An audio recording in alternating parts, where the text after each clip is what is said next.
3 na tutapata kubarikiwa katika jina la Yesu. Andiko linasema hivi: mwanangu, usisahau sheria yangu, bali moyo wako usishike amri zangu. Mstari wa 2, maana sitakuongeza wingi wa siku na miaka ya uzima na amani. Baba, katika jina la Yesu nakushukuru kwa sababu ya neno lako. Bariki kila mmoja ambaye anaenda kusikia asubuhi ya leo akaweza kubarikiwa. Nataka kufundisha kuhusu kushika amri za Mungu na kutii. Mungu wa majeshi, bariki kila mmoja ambaye atasikiliza ili aweze kuokoka na kutii na kunyenyekea mbele yako kila mmoja, kwa sababu wewe ni Bwana. Nakataa nguvu za shetani, mapepo ambayo inaweza kuja kupinga neno la Mungu, katika jina la Yesu Kristo ikapate kushindwa. Kwa Yesu mkombozi tunaomba na kuamini, amen. Kwa majina na Askofu Sofia Malenya wa Faith Believers Church. Nimesikia neno la Mungu linasema ya kwamba mwanangu, usishike sheria.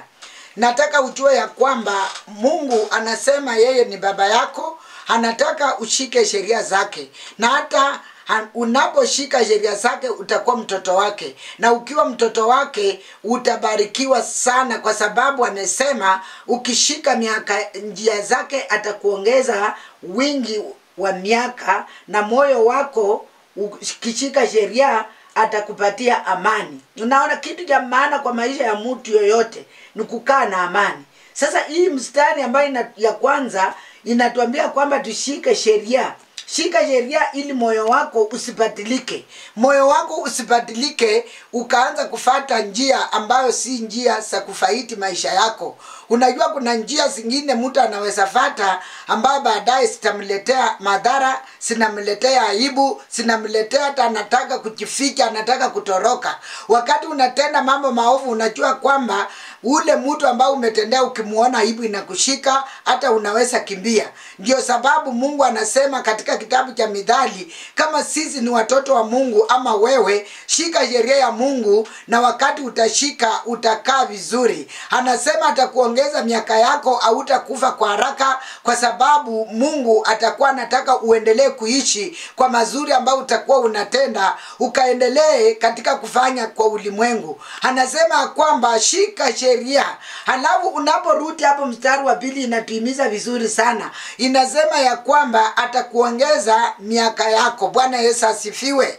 Msikilizaji wa asubuhi ya leo, siku ya leo nasema kama mtoto na baba, maana maandiko imesema mwanangu, wewe ni mtoto wa Mungu. Alikuumba, na wakati alikuumba akakuweka hapa duniani. Ijapokuwa unakutana na mambo tofauti mazito, lakini asubuhi ya leo amekupembeleza akasema mwanangu. Yani anataka ujue ya kwamba wewe kuna baba ambayo anakutambua, na huyo baba jina lake anaitwa Mungu wa majeshi. Aliyekuumba wewe peke yake ndiye anatambua maisha yako. Aliyekuumba yeye peke yake ndiye anaweza kusaidia. Aliyekuumba yeye peke yake ndiye anajua alikani unapitia. Pengine unapitia hali ngumu, pengine unapitia hukumu katika maisha yako. Amekupembeleza, amesema mwanangu, rudi na ushike sheria zangu. Wachana na njia mbaya zote ambao unapitia ndani, ukamwelekee Bwana, ukashike njia yake, maana ako tayari kusaidia. Wakati anasema mwanangu, alikuwa anajua akikuita wewe hata utastuka, maana utashindwa ni nani.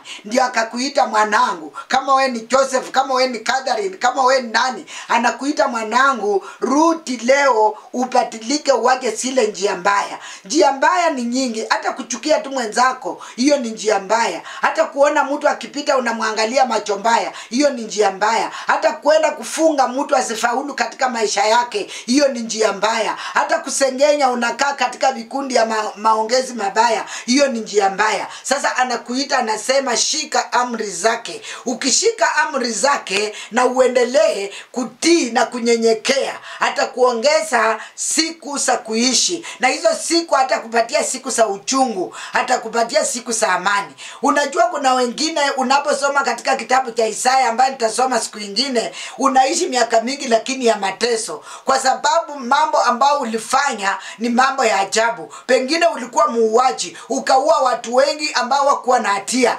Utakaa miaka mingi lakini ya mateso, upate punishment vile ulikuwa ukifanya. Lakini ukifanya mazuri na unyenyekee na kutii, Mungu atakuongeza siku vile aliongeza Isaya, vile nilikwambia Jumatatu. Na utaona amemuongeza miaka. Inapoongezeka mtu maisha yake inakuwa salama, inakuwa maisha mazuri, maana hiyo ni miaka ya Mungu mwenyewe amekupatia. Kwa hivyo nataka ujue kwamba leo ninaongea na mtoto. Mwanangu, Mungu anakuita mwanangu kwa sababu anajua yeye ndiye alikuumba. Anajua kwamba ulioleka katika familia gani. Anajua wewe ndio mama ama wewe ndio mzee ambao unapitia mambo gani. Lakini anataka tu ujue yeye ni baba kwako.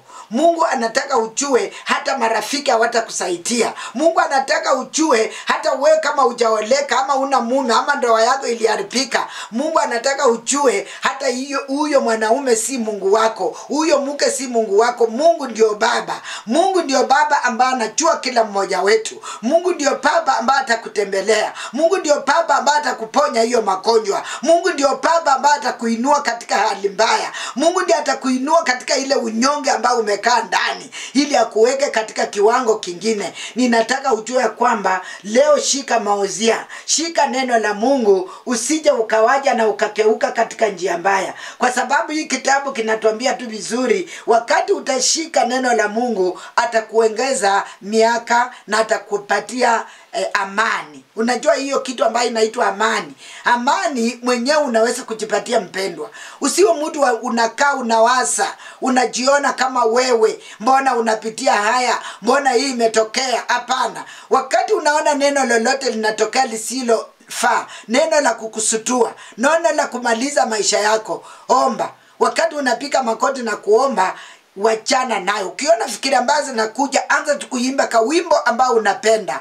Ako kawimbo katatoa hizo fikira mbaya na utakaa na amani. Kwa sababu amani ukikaa nayo utafikiria mambo mazuri. Na ukikaa unafikiria mawazo mabaya, utafikiria mambo mabaya peke yake. Na mambo mabaya peke yake haiwezi kukuelekeza kutenda chochote ama kutenda mambo mazuri. Utakaa tu pale ukiwaza asubuhi mpaka jioni. Lakini wakati unakuwa na amani katika moyo wako, hata kama una pesa unakuwa tu na amani, hata kama una nini unakuwa tu na amani, hata kama wewe ni mgonjwa unakuwa tu na amani, hata kama watu wakupendi unakuwa tu na amani. Kwa sababu mkuu wa wakuu ambaye anaitwa Mungu wa majeshi amekupenda na akakupatia amani katika moyo wako. Mpendwa, tutafuta amani. Tafuta amani na jirani yako ambao mlikosana. Watu wanaishi katika area moja lakini mmoja hawezi kusalamia mwingine. Tafuta amani na mwenzako, kwa sababu Biblia inasema amani ndio Mungu alileta katika ulimwengu. Na wakati unakaa na amani, ufalme wa mbinguni utaupata. Wakati unakaa na amani, utaona hata kama uko na njaa, utaona hata kama una nini, yani unajisikia tu uko sawa, uko na amani, kwa sababu hakuna kitu ambacho kitakuwa kinakuhangaisha.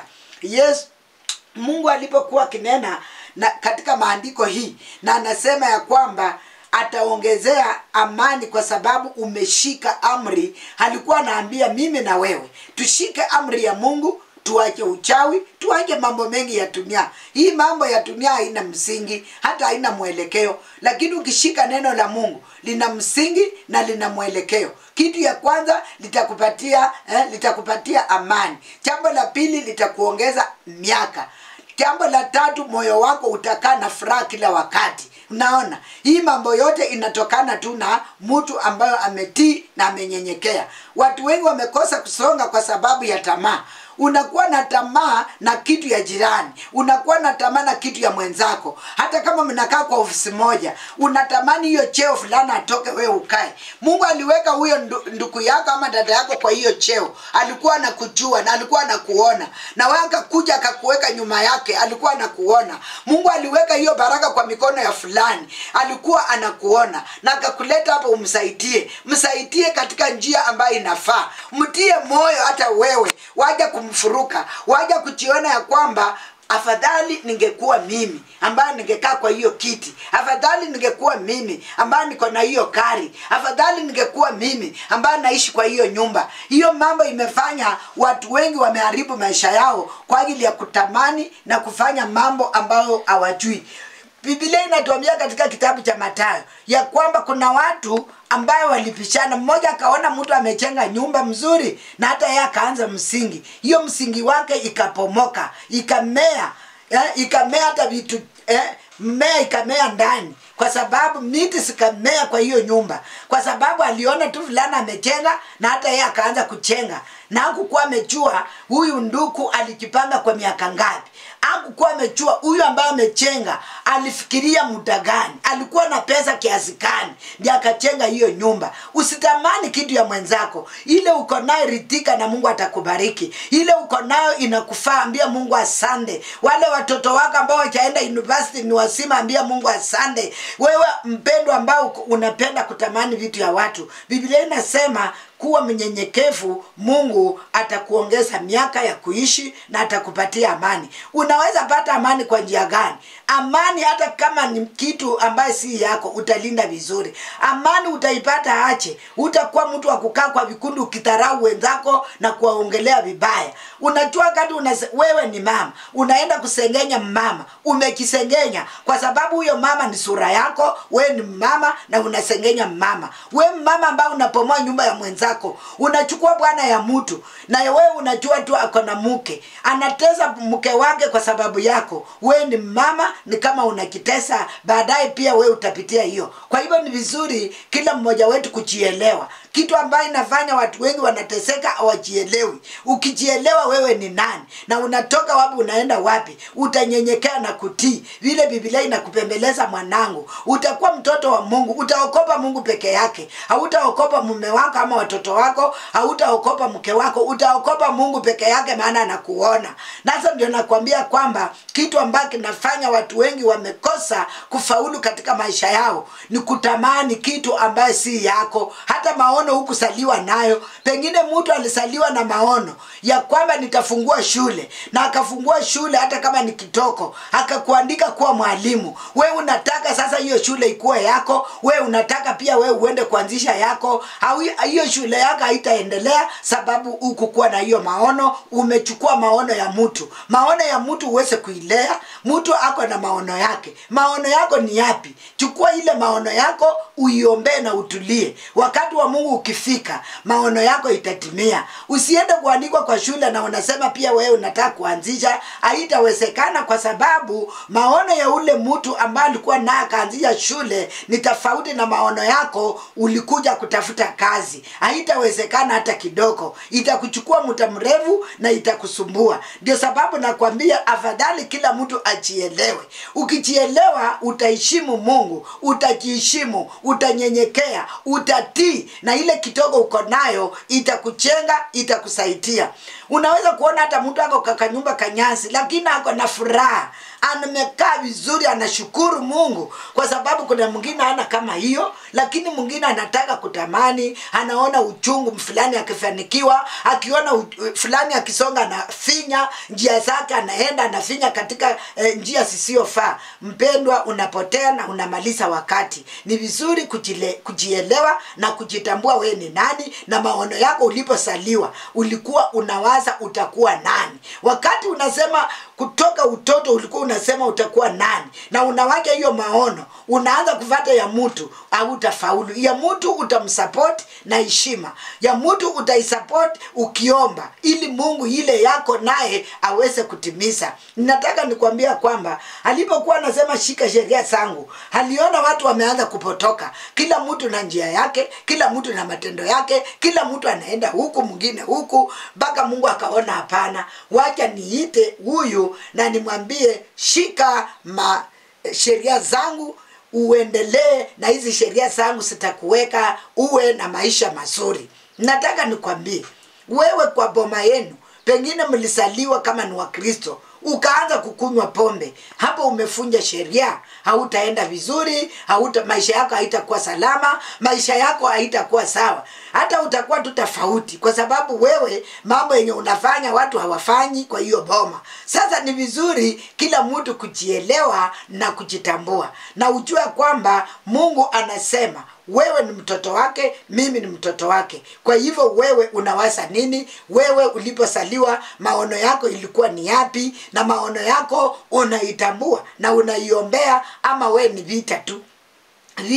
Vita tu. Kuna watu ambao wako tu na vita tu kila wasiku. Hataki kuwa na amani. Akiona mtu amebarikiwa hata halali, anakuwa kama mwenye anaumwa, anakuwa tu kama ni mgonjwa kwa sababu ameona jirani ama rafiki amefanikiwa. Wewe baraka zako zinakuja ikiwa utakuwa mwaminifu na utaheshimu neno la Mungu na utajitambua na kutii, baraka zako siko. Ikiwa Mungu aliweka Ibrahimu hata akafika hiyo miaka yote, lakini akambariki, akabariki huyo mke wake, wewe ni nani usibarikiwe? Ni kwa sababu una tamaa, ni kwa sababu una haraka, ni kwa sababu haujielewi, ni kwa sababu umekatalia dhambi. Mungu anataka utoke ndani ya dhambi, na Mungu naye atakusaidia. Toka ndani ya dhambi, shika sheria za Mungu, nyenyekea, samea. Hata mtu akikukosea, jifanye kama hata ujui, kwa sababu watu wengi wanapenda akisikia mtu amemkosea, chuki, amekasirika, na muona tu kama ni shetani. Ndugu yako, dada yako hawezi kuwa shetani. Yeye ni yeye, lakini kitu ambacho kiko ndani yake ni kuiombea. Wewe songa karibu na yeye na kumpenda, na utaondoa ile kitu mbaya ambayo iko ndani yake. Mpendwa, Biblia inasema kwa kitabu cha Mathayo, usiende kutoa sadaka kama umechukiana na mtu yoyote, kwa sababu Mungu hatakubali sadaka zako. Na usipopeana sadaka, maisha yako haitakuwa salama. Sasa ni vizuri kusamehe. Ni vizuri kusamehe. Nitakuja na hiyo kitabu ya kusamehe siku moja, nitawafunza. Lakini leo nasema, mwanangu, wewe ni mtoto wa Mungu, rudia Mungu wako asubuhi ya leo. Rudia Mungu, mwambia kwamba Baba, ninakurudia sasa. Nahitaji unisamehe, nimekosana na huyu. Ninataka unisamehe, ninatamaa, ninakimbia mbio katika ulimwengu. Ambia Mungu, mimi nataka nishike sheria. Sheria inasema nisiibe, sitaiba tena. Sheria inasema nisitanganye, sitatanganya tena. Sheria inasema nisichukie, sitachukia tena. Sheria inasema nisifanye usharati, sitafanya tena. Sheria inasema nisivunje ndoa za wengine, sitavunja tena. Hebu mrudie Bwana. Kila mmoja wetu najua mahali penye umekosea na mahali penye umelemewa, naye Mungu Baba yako hako tayari kusamea. Watu wengine wanasema na hii dhambi Mungu anaweza kusamea kweli? Kuna ndugu moja nilikuwa namhubiria, kaniambia, mimi sitaweza kusamehewa Bishop kwa sababu nimefanya mambo maovu sana. Nikamwambia, sasa wewe ndio Mungu anataka, kwa sababu unapoangalia Paulo alikuwa anaua watu, lakini alipoitwa na Mungu aliweza kuokolewa na akajenga hata makanisa, kwa sababu alipatilika. Ukipatilika unapatilika kabisa, usibadilike nusu. Kuna mwingine aliniambia, asante kuniombea, nimewacha pombe lakini sitawacha sigara, nitakuwa na kunywa sigara. Hapana, dhambi ndogo na kubwa hakuna. Dhambi ni dhambi, iwe ndogo iwe kubwa. Wakati wacha sote, na Mungu wa amani atakubariki, na wewe utakuwa salama, na utaona una amani katika moyo wako. Si vizuri kukaa na uchungu katika moyo wako. Watu ambao unasikia kwamba ameenda kuchinyonga ni mtu ambaye anakaa na uchungu. Ile uchungu, pepo shetani anatumia hiyo nafasi kukushauri vibaya, kukwambia kufa, kukwambia fanya hii. Lakini ukikaa na amani, vile maandiko imesema, hakuna nafasi ya shetani kwa maisha yako. Mungu atakutawala, atakupatia amani, na utajiona kama uko sawa. Mtu mwenyewe unajipenda ndio mwingine akupende. Mtu mwenyewe unajiamini ndio Mungu atakuamini. Unajua kuna mtu saa hajajiamini ya kwamba yeye anafaa. Pato tu ana wasiwasi na maisha yake. Pato tu anajishuku, mimi kweli Mungu ananijua. Kama Mungu angekuwa akujui, angekuumba. Na kama angekuwa akujui, ungefika hii miaka ambao umefika. Anakujua. Wewe ni mtoto wake, anakutambua vizuri, lakini anataka ushike amri zake. Shika maagizo ya Mungu. Si magumu, ni maagizo mazuri sana. Pombe unakunywa ukifunga macho ukisikia uchungu, lakini chai unakunywa tu ukicheka, utalewa, haitakuletea madhara. Sheria za Mungu si ngumu. Bwana Yesu asifiwe. Msikilizaji ambao unasikia neno la Mungu asubuhi ya leo, wewe ni mtoto wa Mungu ama bado? Kwa sababu ukiwa mtoto wa Mungu utafata sheria yake na maagizo yake, na utaenda katika njia mbaya. Utatembea katika njia utakatifu. Utatembea na Mungu mwenyewe. Utatembea ukijua kwamba mimi ni nani. Usione watu ndio unajifanya mtakatifu, lakini ukipangi peke yako hata kwa nyumba uongei na bibi yako ama na mume wako, watu kama wako unakipendekeza, unajifanya unampenda. Wewe kuwa wewe tu. Ukue peke yako, ukue na watu, ukue wapi, ukue Mombasa, ukue Tanzania, unaamini ya kwamba Mungu anakuona kule penye uko dhambi. Anafikiria kwamba ako sawa. Mungu anakuona. Sasa ukiamini, mimi huwa naona tu Mungu ananiona. Kila mahali penye niko Mungu ananiona.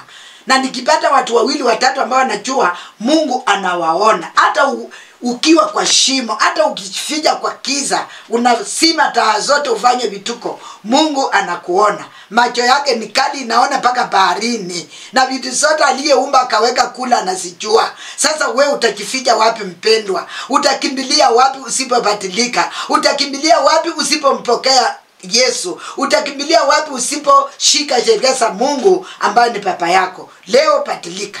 Badilika katika jina la Yesu. Asubuhi ya leo Mungu anataka wewe mtoto wake, uwe mtoto wake ambao utampenda, ambao utaheshimu neno la Bwana, ambao utabadilika, hata usikae na uchungu, unakaa na huzuni, unakaa unajiona haufai. Hapana. Unafaa sana, kila mtu unafaa sana. Hata yule ambaye anajiona ni maskini, wewe ni tajiri wa ajabu kwa sababu una Yesu, una neno la Mungu ndani yako. Hata yule ambaye anajiona ya kwamba apendwi, unapendwa sana, maana Mungu anakupenda kuliko wanadamu. Yule ambaye unajiona ya kwamba ulibaki peke yako, au uko peke yako, uko na Mungu, na Mungu ndiye anakupenda kuliko watu wote katika hii dunia. Kwa hivyo nataka kila mtu ujue mwenye ananipenda kuliko watu wote ni Baba Mungu wangu, na mimi ni mtoto wake. Kwa hivyo nitaenda na maagizo yake, sitaokopa, sitakaa na hofu, sitakaa na wasiwasi, nitakaa nikijua kwamba kuna mtu ananipenda zaidi. Wewe ukijua tu Mungu anakupenda zaidi, hautakuwa na wasiwasi, hautakuwa unahangaika katika moyo wako, hautakuwa unakidharau. Hata kama uko na shati moja hautadharau. Unavua usiku unavaa. Wengi walikuwa na moja sasa hata wameshindwa kuchua mashati yao ni ngapi. Ni kwa sababu walimrudia Mungu. Rudia Mungu, maisha yako itabadilika. Asubuhi ya leo nataka ujue kwamba nimefundisha kuhusu mtoto na baba. Yaani mimi baba na mtoto, sitaongea mambo ya wanadamu, naongea wewe na Mungu. Maana baba mkuu ambaye ni baba wa wote ni Mungu peke yake. Nataka niombe na wewe. Najua nikiomba na wewe, Mungu wa amani atakubariki sana na atakuinua. Ninataka kuomba kwa ajili ya baba na mtoto. Kwa sababu jana tuliomba, tukasema ya kwamba rekebisha mambo ya nyumba yako. Na ile siku ingine tulisoma mambo ya ubatizo. Na leo tumesoma mambo ya mtoto kumrudia baba ambaye ni Mungu wa Israeli. Kwa hivyo niko tayari, ninataka tuombe na wewe kaa tayari. Alafu tutaomba na wewe na Mungu wa amani atakubariki sana katika jina la Yesu. Baba, katika jina la Yesu, Mungu wa amani, Mungu wa rehema, nakushukuru kwa sababu ya neno lako.